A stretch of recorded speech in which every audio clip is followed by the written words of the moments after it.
Hello everyone, Pally here. Welcome back to Heroes of the Storm. Welcome back to the Deep Dive series where we're going through every character in the Nexus and showing you a variety of ways to play them. On our first stop with Leoric, we showed off his most popular playstyle. We are, of course, talking about the auto attack Leoric at level 13 and 16. Both of these talents have almost a 64% pick rate right now. They are outshining everything else by quite a lot. I've already shown you the most popular build. Now I'm going to show you one of the more obscure playstyles. I bet some of you didn't even know these talents existed. Did you know you could build for Wraith Walk on Leoric? In fact, if you're in an organized team, it could be a great way of cutting down on outgoing damage that your enemies might be able to dish out. However, these talents are picked in less than 10% of all matches being played. And one of our choices at level 20 is barely passing 3% pick rate. Wow, we are definitely the unicorn of the video game right now. But that doesn't mean that this is a bad play style. It definitely has its uses, and there is some pretty fun cooldown reduction you can get going between two of your abilities that make this very, very fun to play. I just wouldn't try it with randos at all, to be totally honest with you. Play this with friends. That's my recommendation. Thank you all for being here. Thank you for watching. Hit that like button if you like the content, and let's jump into the game. All right, ladies and gentlemen, we find ourselves on the Volskaya Foundry today. The friendly team of the Leoric, Falstad, Garrosh, Lieutenant Mama Morales, and Orphea. The enemy team, Tassadar, Anubarak, Artanis, Rhaegar, and Diva. At level 1, we're going for Consume Vitality. Skeletal Swing's cooldown is reduced by 2 seconds. Enemy heroes heal Leoric for 4% of his maximum health. If you hit one hero, that's okay healing. If you hit everyone in front of you, well, hey, that's awesome healing. We should be able to sustain a fair bit with that, especially as we get going in this game. I did exactly one match with this build just before sitting down to record this one, and this build is strange. It is definitely out of my wheelhouse, but it's certainly interesting, and there's no other characters that have a play style even close to this that I can think of. So we'll see how it goes. The enemy team's Anubarak is moving up. We get a few quick swings into him before he teleports away, before he burrows away, more accurately. If you haven't seen Leoric before, our Q ability, Skeletal Swing, big cleaving swing in front of us. Our W ability, I like to call it the creepy hand. You attach it onto an enemy and then start to siphon health away from that enemy into you to help sustain you. Our E ability is normally kind of an afterthought, but it's going to be one of the main focuses of our build today. This is the Wraith Walk. It's on a 14-second cooldown. We leave our body behind and travel around as a spirit, and then we can press that button again to snap our body back to where our spirit is. We are unstoppable while that's going on, so you can do a lot of cheeky stuff like dodging CC. We were playing against a Garrosh last game, and I kept messing up his throw just by going really close to him and then hitting Wraith Walk. You could do some pretty fun stuff like that. We are extremely competent at soaking. We could dual soak any game, anytime. If my team wants, I could do that mid-top right now. And you guys can shove bot. However you guys want to play this, we can make it happen. Even without like a lot of PvE clearing talents, he's still so phenomenal at it. He's so good at it. The enemy team does have an Artanis and Rhaegar up in the top lane right now. I am going to get Ghostly Reach at level 4, which is going to increase our Skeletal Swing's range. It's a pretty substantial buff too. That means it's going to be easier to hit enemies and get that healing that we already invested in with our level 1 talent, but it also means that one of our later talents is going to have a significantly easier time of getting value. All right, this is pushing in. That's looking great. Enemy team grabbed a mercenary camp left side. We are just 20 seconds away from the objective happening. Oh, turrets are in play as well. Both teams are taking over the map. I like to see that. We did a quick clear here, and then I'm going to rotate back up. Does look like there is a bit of a scuffle down in the bottom lane with our Mama Morales and Orphea. I hope it works out well for them. I'm just going to sit here and swing into this guy and let those cleaves go wild. No one on the objective just yet, but the enemy team was close. Hopefully we can buy a little bit of time. Level 7 isn't too far away for both teams, so if we can continue to soak to get 7, that might give us the advantage we need in this team fight, but it looks like they're kind of thinking the same thing. I do have a fat wave here. I'm going to try to get it quick. Also, D.Va's top, so we have numbers advantage here. Artanis did not swap. He is slowed. Creepy Hand is out. Great Orphea damage as he goes to run away. With level 7, I'm going to grab increased movement speed. Great throw by our Garrosh, tossing Tassadar right onto the turret. Beautifully done. I went for the movement speed because I think it has some synergies with some of our other talents later on, but I want to be clear that any of the W talents at level 7 are totally fine. Just take your preference, whatever you feel like getting. That movement speed, I'm assuming, also increases my movement speed when I'm Wraith walking, and we can confirm that actually pretty easily, actually. So Wraith walk doesn't give me a movement speed increase. We stayed at a flat 100. Coming back in. Need to be careful, don't have Wraith walk.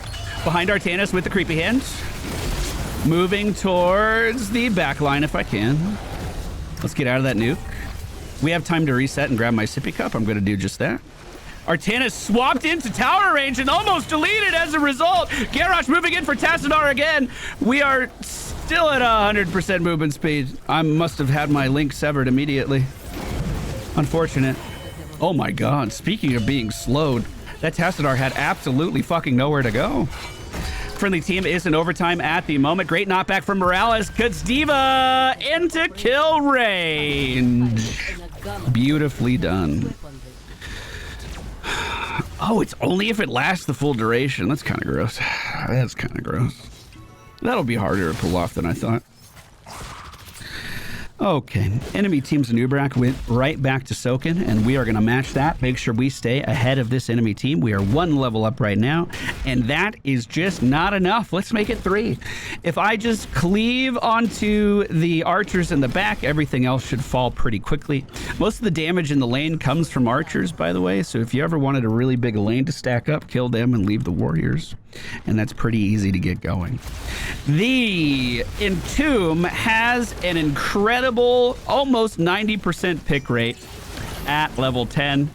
So we're going to do something unconventional and take March of the Black King in this game. We are latched onto Tassadar, and he walked right into melee range, so we were able to siphon quite a lot of health from him. My Q ability is ready to go again, but it looks like they're mostly backing up. And I want to maintain this XP lead, so if the enemy team is not soaking here, I'm going to go soak here. Our Q ability should just eat lanes now, along with our double swings. And I can very, very, very easily double soak at this point. Even without the PvE Q talents. Look at that. We just need some levels. And you start just thrashing lanes. While this fight is continuing underneath me, I am just going to continue to soak. If you've never seen March of the Black King before, Leoric becomes unstoppable and walks forward, swinging his mace 3 times. Everyone he hits, he deals like big sweeping strikes. It's almost like our Q, actually. Everyone he hits, he is going to heal off of, and he is going to travel forward like a set distance. So you do need to make sure you use it in the right spot. I do think this is one of the better maps for it because so much of the combat around objectives is in these tight, compact areas, and that means we can hedge our bets a little bit with actually being accurate with this ability. The enemy team is getting further and further and further behind because they aren't matching my soak. And if they aren't going to match my soak, that's how they're going to lose the game. We have a 2-level lead right now. D.Va has split off and is doing the right thing. I don't want to take too much tower damage. Hold on. Nubrak has decided to join us as well. I'm going this way and then right into him. I don't know where my team is. Everywhere except for here. Hold on, I got one more Q in the chamber. I got a little bit more life left. This is Leoric's trait. If he dies, he becomes a spooky ghost. His Q ability slows down enemies. His W ability is still the creepy hand, but instead of stealing life for your health bar, you're reducing the time you are dead. Even though I am dead, this is still a 40% slow. It can create so many opportunities, and you should not sleep on the slow. It is so good. Garrosh in-webbed at our turret camp on the far right. It looks like they did drop the turret, but we did pick up the kill on Garrosh. There is a mercenary camp pushing top. That is my responsibility to kill as the off laner, and I'm going to head up there really quick. Now, this is where this build gets really weird for me. I, to my knowledge, don't think we've ever made a video showcasing this. And if we did, it was years and years and years and years and years ago. Maybe when his rework first went through. So this is Ominous Wraith. Increased Wraith Rock's duration by 100%. It is 2.5 seconds, so it becomes 5 seconds. Enemy heroes that come into contact deal 50% less damage for 4 seconds. There is another beautiful upgrade for this at level 16 that has some crazy synergy with what we've been doing already as well, which is called Royal Focus. If we hit enemies with our Q ability, it reduces the cooldown of our E ability. So we can do something like this, walk ourselves into position, and then potentially Q for cooldown reduction. We don't have that talent yet, but that's kind of how the combo would work. And then we can weave back and forth between cleaving and healing ourselves and debuffing the enemy and slowing them down, and then going into Wraith Walk to then debuff their damage even more. It's got like a good yin-yang, a good push and pull to it. It feels good to play. Now, that being said, we played this in a practice game, and we were absolutely run over by this Orphea. She didn't seem to care that I was mitigating her damage. She ended the game with like 150,000 player damage. It was actually ridiculous. But we'll see if we can make it happen in today's match. The enemy team is not rushing to get to this objective. Reason for that is because they are level 12 and don't have their 13 talent tiers for it yet. That should start to change. So I am going to just be a ward. I'm going to deter them from rotating here and make them rotate somewhere else. We are swapping into the form now, reducing as much damage as we can and then leaving. So it is a 50% damage reduction for 4 seconds. So I'm wondering if I'm in a 1v1, is that something that I should just like very quickly Wraith Walk on someone? Let me reduce his damage. He's chasing our Morales down. I don't like that. Just reduce his damage really fast. Perfect. Kill him under tower. Tassadar on me with the beam. We do land the creepy hand, but he continues to walk away. Our Orphea landed her shit, and we're going to continue the chase. Now we creepy walk and reduce their damage, reduce their damage, reduce their damage. Anubrak's not going to be able to do too much to me. They are channeling objective because they stood on it for a second. Now we can start channeling for us again. Enemy team is looking like they're going to be pushed out of this real soon. The objective comes to us. Normally I would leave and soak, but I want to use our team fight powers here. Let's see if we can extend the health bar of this objective for a bit. So her damage is reduced. Diva is siphoning. I'm just going to rotate around and do that again. Royal Focus online now, so we should start to see that cooldown reduction in place. So pay attention to this. We're about to use our E. Going in. Reducing. And then Qing immediately. And look what we can do now. E again. Damage reduction, damage reduction, damage reduction. Q missed every... No, I hit one. And I almost got everything back. Okay. Going in, reducing damage, reducing damage. Queuing. We can do it again. This siege is going extremely well. I'm gonna Wraith Walk, or Skeleton March, whatever the fuck this is called. March to the Black King. Q again. Reduce damage. Beautiful, beautiful, beautiful. Yeah, the duration is the purple bar, yes. Exactly. I can reset cooldown if he comes into range. Building behind us is disabled. Let me see if I can mitigate some of this going out. There you go. Q. Nicely done. Diva staying way too long. I'm so out of mana. I gotta go. If you guys want to finish, be my guest. But we can't make it work.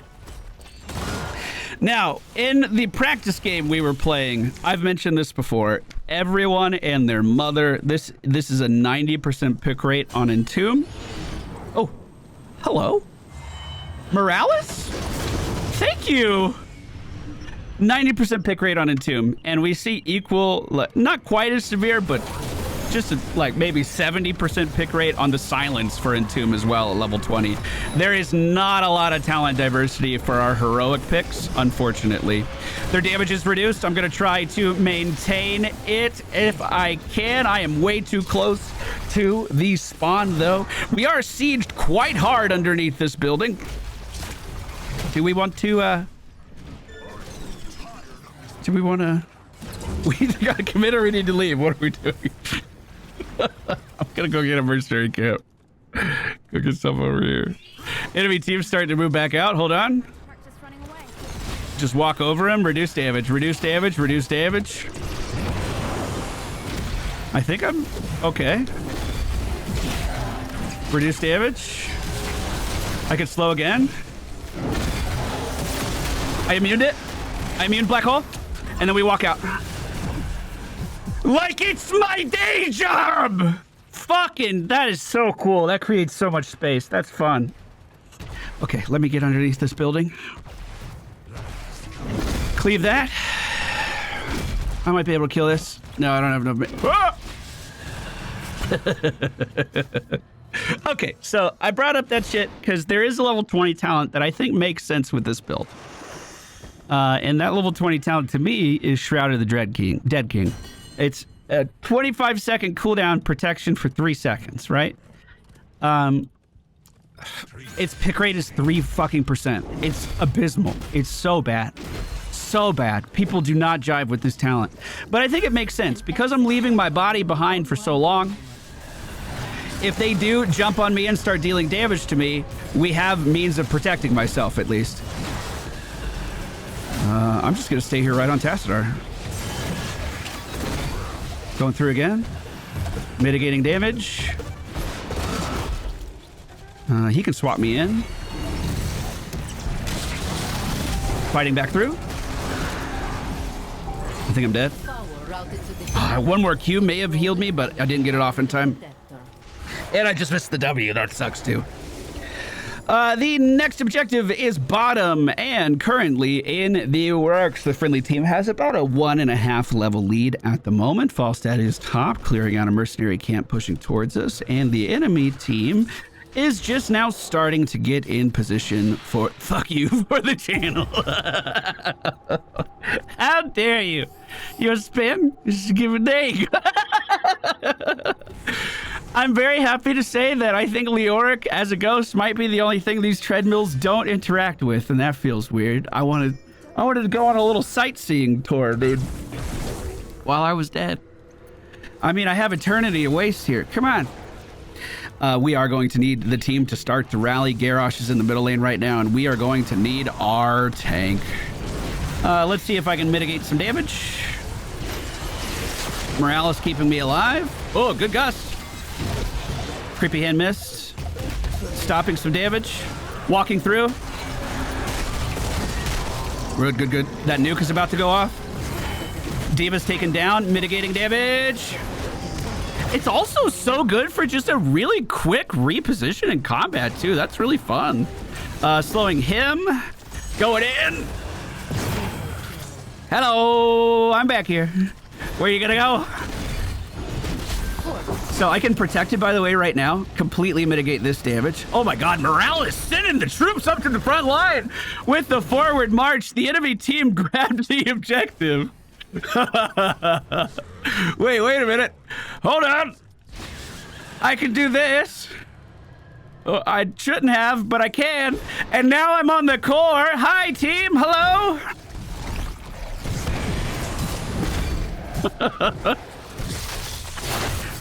Protected. Get a little health. And then, stay. And then stay. And reduce their damage. And then keep staying. One more Q. Is it only Morales coming? I thought more people were in the van.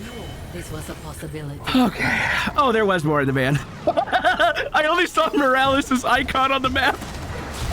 That entire play was just to set up for Morales getting here. What in our last game as well, someone mentioned, hey, Pally, what happens if you use protected right now? Let me show you. Isn't that great? Isn't that the most useful thing you've ever seen? Now, we'll Isn't that 3% pick rate on this talent? Can you believe it? What the fuck?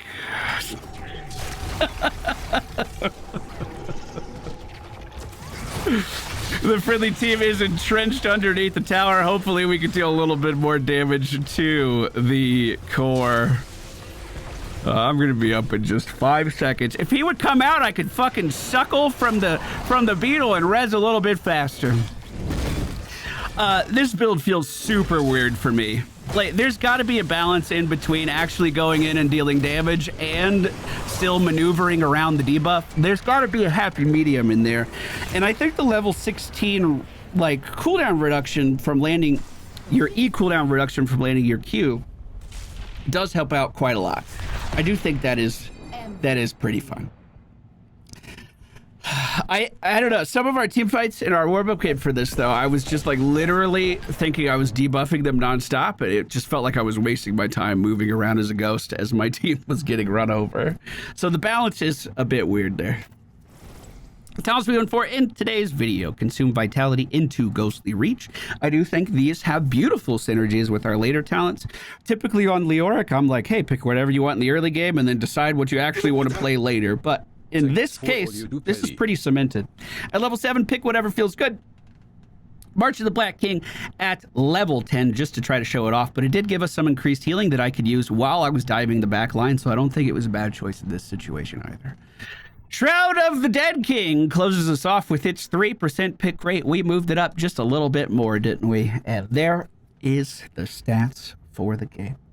Thank you all so much for being here. Thank you for watching. Hope you enjoyed today's video. If you want to check out more videos just like this one, there is a playlist down in the video description for the Deep Dive series. Hundreds and hundreds of videos inside of the Nexus showing you all kinds of characters and how to play.